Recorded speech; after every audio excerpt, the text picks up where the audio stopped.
اللہ تعالیٰ نے انسانوں کو ہوش اور جوانی کے صرف 20 سے 30 سالوں کے اندر اللہ کی فرما برداری کے بدلے ہمیشہ کی ایک ایسی نعمت دینے کا وعدہ کیا ہے جو کہ کبھی فنا نہیں ہوگی، اور وہاں کی ہر چیز دنیا سے کروڑوں اربوں گنا بہتر ہوگی جس چیز کو دنیا کے اندر حرام رکھ کر بچنے کا حکم دیا گیا تھا۔ ایک ایسی خوبصورت نعمت جس کو ہم کہتے ہیں جنت۔ اور اسی جنت کے بارے میں اللہ فرماتا ہے کہ اس کے اندر ایسی نعمتیں موجود ہیں جو نہ کسی انسان نے آج تک دیکھی اور نہ کسی کان نے سنی، یعنی ہم اس کا تصور بھی نہیں کر سکتے۔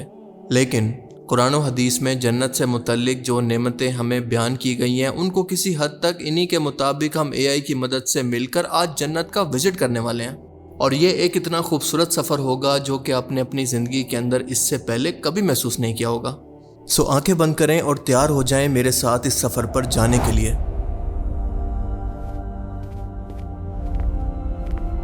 سب سے پہلے سفر پر جانے کے لیے آپ کو ٹکٹ بک کروانا ہوگی، یعنی ایک بیگ اپنے ساتھ رکھنا ہوگا جس کے اندر آپ کے اعمال ہوں گے، جن پر لکھا ہوگا کہ یہ آپ کے دنیا کے اعمال ہیں۔ اس کے علاوہ اس سفر پر کوئی بیگیج الاؤ نہیں ہے، کوئی سفارش، کوئی رشوت، کوئی دھوکہ یہاں پر کچھ کام نہیں آئے گا۔ اب اسی اعمال کے بیگ کے ساتھ فرض کریں کہ ہم قبر میں اتر چکے ہیں، ہمیں موت آ چکی ہے، ہماری سانسیں بند ہو چکی ہیں اور سب کے سب رشتہ دار ہمیں چھوڑ کر واپس جا چکے ہیں۔ اب یہ بیگ دکھا کر اس سفر پر جانے کے لیے ہمارے ٹورسٹ گائیڈ ہمارے ساتھ چلیں گے، جن کا نام ہے حضرت اسرائیل علیہ السلام اور ان کے معاون فرشتے۔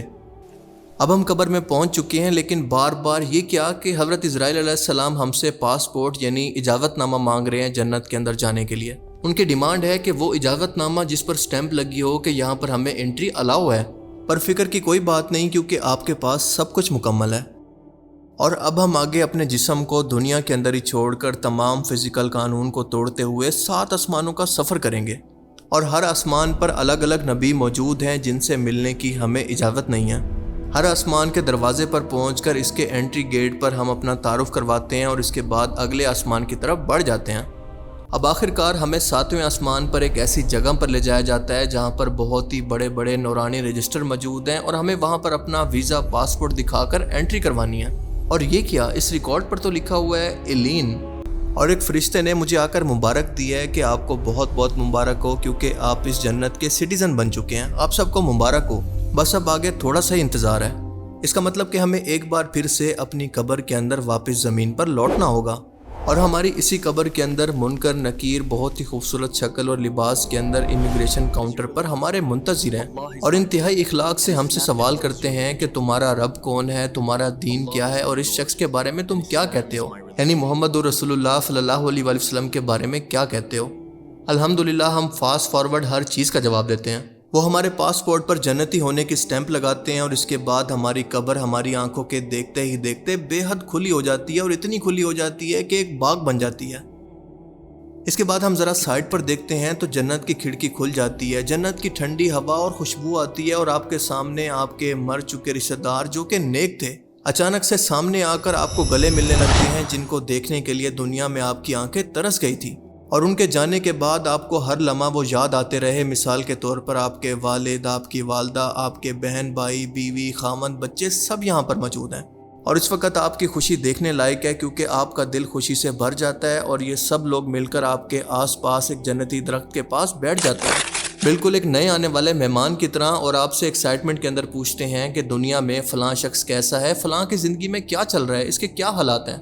آپ انتہائی خوشی کے ساتھ ان سب سوالوں کا جواب دیتے ہیں، لیکن اچانک سے آپ کو یاد آتا ہے کہ آپ کے ایک ظالم رشتہ دار جو کہ بہت ظالم تھے آپ کا حق کھایا تھا، اور اتنے طاقتور تھے کہ دنیا میں خود کو فرعون سمجھتے تھے، ان کی سیکیورٹی پروٹوکول کی وجہ سے کوئی ان تک نہیں پہنچ سکتا تھا، اور آپ سے پہلے فوت ہوئے ان کو کئی سال گزر چکے ہیں، لیکن آپ کے سامنے موجود رشتہ دار یہ بتاتے ہیں کہ وہ تو ابھی تک یہاں نہیں پہنچے۔ تو اس کا مطلب کیا کہ وہ سجین پہنچ چکے ہیں جہاں پر جہنمی لوگوں کا ٹھکانہ ہے، اور اب وہ آپ سے کبھی نہیں مل پائیں گے۔ اس کے بعد آپ کو ہر طرح کا کھانا پینا، عیش و آرام، ہر وہ سہولت جو کہ آپ سوچ سکتے ہیں آپ کو دی جاتی ہے۔ آپ اپنے پیارے بچھڑ چکے رشتہ داروں کے ساتھ بات چیت کے اندر، گپ شپ کے اندر ٹائم گزارتے ہیں، اور اس جگہ کو ایکسپلور کرنے کے اندر آپ کا ٹائم گزرتا رہتا ہے، پر ساتھ ساتھ آپ دعا بھی کرتے ہیں کہ اے اللہ جلدی سے قیامت قائم کر، کیونکہ آپ کو اپنی سٹیزن شپ کی گارنٹی مل چکی ہے، اور آپ یہی سوچتے ہیں کہ جلد سے جلد وہاں پر ٹرانسفر ہو جائیں۔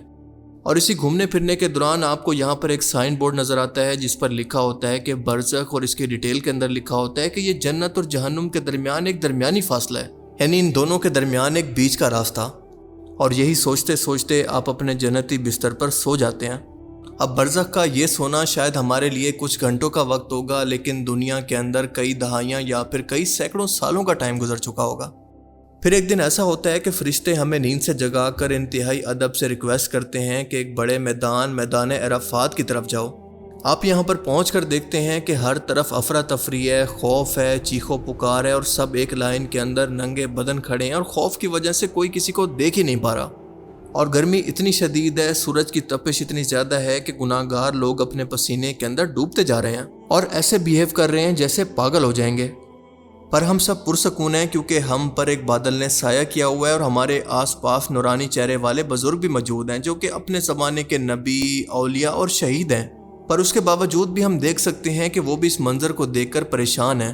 اور ایسا ہو بھی کیوں نہ، کیونکہ یہ بلا وجہ نہیں ہے، بلکہ اللہ نے اس دن اپنا نام قہار رکھا ہوا ہے، یعنی کوئی ایسی چیز نہیں ہے جو کہ اس کے فیصلے کو بدل سکے۔ مطلب اس دن کسی کو معافی نہیں ہے، ایک اللہ ہی ہے جو کہ سب سے طاقتور ہے، کسی کی مجال نہیں کہ اس کے فیصلے کو چیلنج بھی کر سکے۔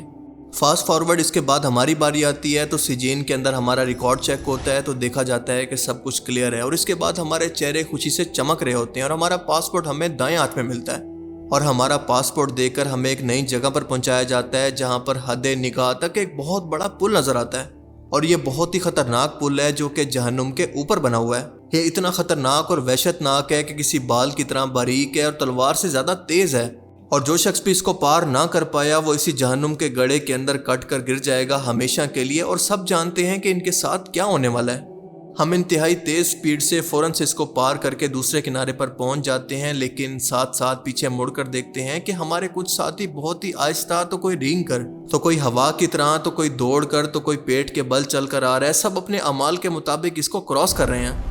پر افسوس کی بات یہ ہے کہ ان میں سے 90% لوگ کٹ کر اس جہنم کے گڑھے کے اندر گرتے جا رہے ہیں،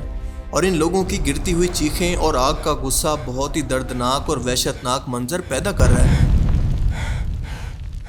ہم اپنی منزل پر پہنچنے والے ہوتے ہیں کہ اچانک سے ہماری نظر ایک ایسی شخصیت پر پڑتی ہے جس کا چہرہ بہت ہی روحانی ہوتا ہے، جو کہ پل کے دوسری طرف یعنی جنت کے دروازے کے پاس کھڑی ہوتی ہے، اور وہ بہت ہی پریشانی کے اندر بار بار کچھ بولتے نظر آ رہے ہیں، اور اچانک سے ان کی نظروں کے سامنے جب کوئی شخص جہنم کے اندر گرتا ہے تو وہ بہت ہی افسردہ ہو جاتے ہیں۔ مجھے ان کو دیکھ کر تجسس ہو رہا ہے کہ یہ کیا بات کر رہے ہیں اور یہ شخصیت کون ہے، اور جب میں قریب سے جا کر سننے کی کوشش کرتا ہوں کہ یہ کیا فرما رہے ہیں تو فرشتے بتاتے ہیں کہ یہ محمد رسول اللہ صلی اللہ علیہ وآلہ وسلم ہے، جو کہ بار بار ایک ہی الفاظ دہرا رہے ہیں کہ اے اللہ میری امت، اے اللہ میری امت، اے اللہ میری امت کو بچا لے۔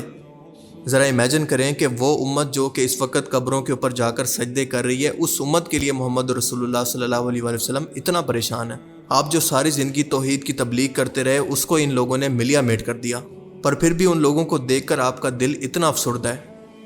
اب مبارک ہو، آپ نے سب سے مشکل مرحلہ پار کر لیا، اب آپ جنت کے دروازے کی جگہ پر موجود ہیں جس کو کہتے ہیں کنتریا۔ یہ وہ چیک پوائنٹ ہے جہاں پر آپ کی چھوٹی سے چھوٹی غلطی کو ختم کر کے آپ کی آپس کے اندر صلح کروا کر یا پھر آپ کا حساب کتاب برابر کروا کر پھر آپ کو اس سلطنت کے اندر داخلے کی اجازت ملے گی۔ مثال کے طور پر آپ نے کسی سے بدتمیزی کی، اس کا دل دکھایا، وعدہ پورا نہیں کیا، کسی کا حق کھایا، تو یہاں پر یہ تمام حساب کلیئر کرنا ہوگا آپس میں بات چیت سے۔ اب یہ سب کچھ بھی کلیئر ہو گیا تو اب آگے بڑھتے ہیں جنت کے دروازے کی طرف، اور محمد رسول اللہ صلی اللہ علیہ وآلہ وسلم آگے بڑھ کر اس جنت کے دروازے پر دستک دیتے ہیں۔ اندر سے جواب آتا ہے کہ کون ہے، تو آپ صلی اللہ علیہ وآلہ وسلم فرماتے ہیں کہ محمد الرسول اللہ صلی اللہ علیہ وآلہ وسلم۔ دروازہ کھلتا ہے اور ایک روحانی فرشتہ انتہائی ادب کے ساتھ عرض کرتا ہے کہ مرحبا، خوش آمدید، میرا نام رضوان ہے اور مجھے حکم تھا کہ صرف آپ کے حکم پر ہی جنت کا دروازہ کھولوں۔ دروازہ کھلتا ہے اور مجھے اپنی ہمیشہ کی کامیابی نظر آتی ہے، ایک نہ ختم ہونے والی دنیا، اور میں نور سے بھری سرزمین پر کھڑا ہوتا ہوں، اور اچانک سے محسوس کرتا ہوں کہ ایک ایسی خوشبو آ رہی ہے جو کہ دنیا کے اندر میں نے کبھی محسوس نہیں کی، اور اتنا خوبصورت منظر اور اتنے خوبصورت ساز کہ بس دل کرتا ہے کہ ہزاروں سال ان کو دیکھتا رہوں اور سنتا رہوں۔ یہ جنت ہے میرے دوست، ویلکم ٹو دی ہیون۔ یہ میری اپنی جنت ہے، میری اپنی سلطنت، میری حکومت کی جگہ، میں کن فیکون سے یہاں پر ہر چیز حاصل کر سکتا ہوں۔ اب اچانک سے میرے سامنے کچھ چہرے ظاہر ہونا شروع ہوتے ہیں اور میرے دل کی دھڑکن تیز ہو جاتی ہے، کیونکہ مجھے سمجھ میں آ جاتا ہے کہ یہ کون ہو سکتے ہیں۔ میرے اپنے ماں باپ، میرے عزیز اور وہ لوگ جو کہ دنیا کے اندر مجھ سے بچھڑ گئے تھے، میں نے کتنا صبر کیا یہ سوچ کر کہ جنت کے اندر ان کو ضرور ملوں گا، اور شکر ہے خدا کا کہ وہ جہنم سے بچ گئے۔ ہم ایک دوسرے سے گلے ملتے ہیں کیونکہ اس کے بعد ہمیں کوئی موت نہیں آنی، اور اب ہمیں کوئی جدا نہیں کر سکتا، نہ کوئی حسد، نہ کوئی غم، نہ کوئی آنسو، صرف خوشی اور خالص خوشی۔ نہ بڑھاپا، نہ کمانے کی ٹینشن، نہ مرنے کا خوف، اور نہ ہی رفع حاجت کی کوئی ضرورت، اور یہ سب کچھ صرف آپ کے حکم کا تابع دار ہے۔ اب اس کے بعد کا منظر اور جنت کی نعمتیں، حوریں، آپ کا جنت کے اندر محل، آپ کے رشتہ دار، آپ کے آس پاس کے ہمسائے، اور اس جنت سے متعلق جو کچھ بھی ہے، ان سب چیزوں سے بڑھ کر، ایون کہ جنت سے بھی بڑھ کر سب سے بڑا انعام یعنی جنتی لوگوں کو اللہ کا دیدار، وہ منظر کیسا ہوگا، یہ سب کچھ ہم اس ویڈیو کے پارٹ 2 میں جانیں گے۔